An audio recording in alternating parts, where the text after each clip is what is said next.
పరిశుద్ధమైన తండ్రి, మీకు వందనములు నాయన. మేము అడగకుండా తండ్రి ఈ లోక ప్రవేశాన్ని మాకు మా తల్లిదండ్రులకు అనుగ్రహించారు.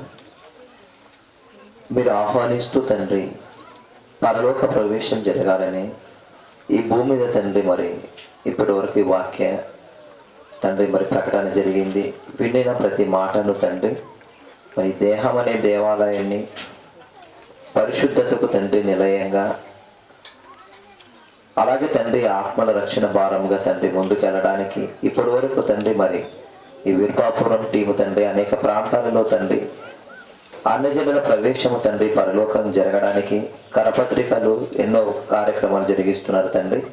మరలా తండ్రి యొక్క మరి కూడుకోవడానికి ఏర్పాటు చేయబడినటువంటి యొక్క తండ్రి మరి సహవాసానికి తండ్రి ఆత్మల వైద్య సెంటర్గా ఉండడానికి తండ్రి అనుదినము ఆత్మ సహాయాన్ని జ్ఞాన విషయం